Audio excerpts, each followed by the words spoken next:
The Nut Job. It's a little hard for me to think about what to say about this film beforehand.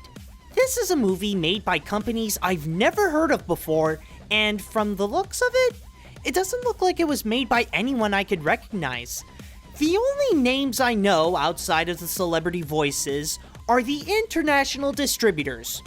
Who else would go out and show something like this to the world other than the Weinstein Company? Yeah, suddenly everything just makes sense once that name is brought up. But will this movie make people go nuts for it?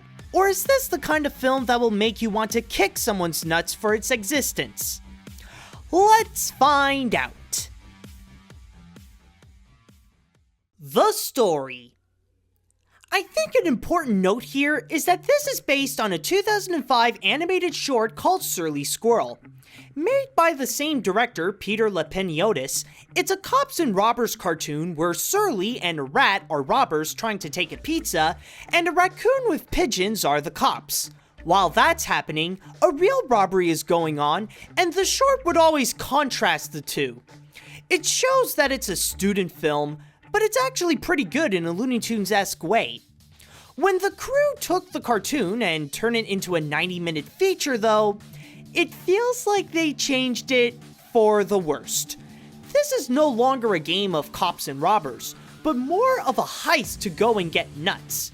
There is still a bit of a comparison to an actual heist with robbers and stuff, but it's not as effective and it doesn't really have to do much with the main plot. What I was surprised to find about this film is how mean-spirited this film can be. There's the factor that the main character is such a hateable dick, I'll explain later, but also the fact that it feels like some major characters are always against one another and that they want to sabotage each other. It keeps reminding the audience that the characters are in critical danger, and the movie would hint out that there might be a character dead more often than it should. It just gives out an overall mean feeling that makes the movie both awkward and uncomfortable. Of course, they try to lighten things up with some comedy, but the jokes are just abysmal. When the film is tired of throwing out nut puns, it feels the need to just burp and fart everywhere. If you're going in expecting your average family comedy with a cute little story about talking animals, then this'll really give out a bad taste. The animation. The best thing that this movie has done is the way that it evolves its animation from the cartoon. To its credit, it does look good. The character designs seem to take a step from Disney, whether it be the squirrels or even the rats. Makes sense considering how the director is also an ex-Disney animator. Plus the fact that the animals have nice textures in their fur. They make it look a little more mature as an animated film. As for the character animation, I like how they keep the Looney Tunes style and it is executed pretty decently, but I will admit that it might need a little more polishing. As for the rest, like the background animation, there's nothing really special to see. The only flaw I have with the animation is that it doesn't really do anything special. The animators just play it safe and give the audience a sense of familiarity instead of bringing us to a new world or give out this new point of view in life. What they did with the city is alright, but there's nothing about what people will see that they'll remember the most about this film.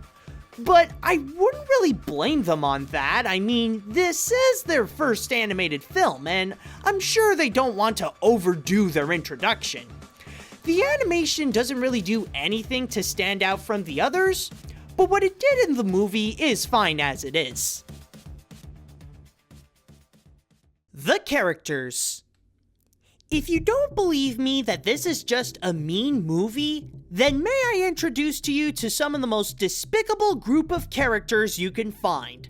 Let's start off with the main character of the film, Surly, whom, like I said earlier, is such a hateable dick. Throughout the movie, he doesn't care about anyone but himself, by always planning to take all the nuts he can and not sharing it with the other animals. He even stays that way after destroying the animals' tree, thus losing their shelter and a place to keep their food, and always shoves off his rat friend Buddy, whom after being so loyal to him and always helps him out on his crazy schemes, Surly would always treat him like crap. Is the movie seriously thinking that we're supposed to root for this guy? It doesn't even try to make him redeemable. But moving on, there is also Grayson, the squirrel that everyone sees as a hero. I think I hate this guy as much as Surly, due to the fact that he's super annoying.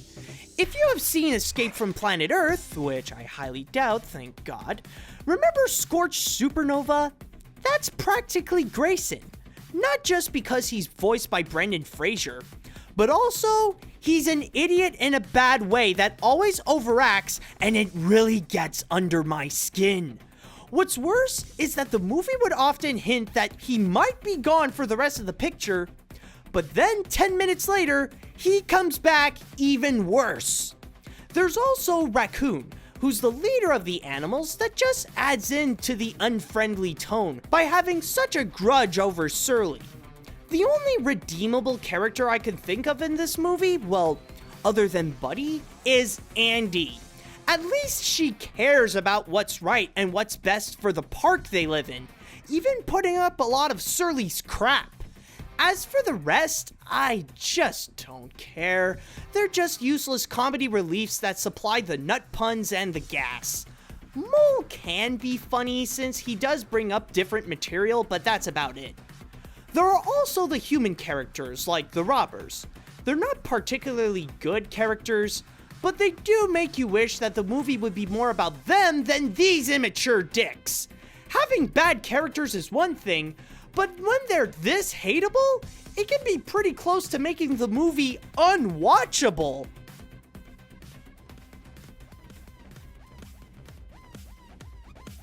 I was hoping that after the horrible year animation had in 2013, we can start off fresh and new and actually give out some good quality entertainment for once, just to start off 2014. Well, I guess that's just too much to ask. I set my hopes a little too high for that one. The Nut Job is a generic and surprisingly mean-spirited movie where it does feature some decent animation, but the execution of the story is pretty bad and the characters are so hateable that it's almost disgusting. I think it would be best to just skip this movie entirely and stick with the 2005 cartoon. At least that way, you can have something that can be enjoyable to watch. I will admit, it's not the worst animated film under the Weinstein Company's belt, but it still manages to find a way to get the AniMat's seal of garbage.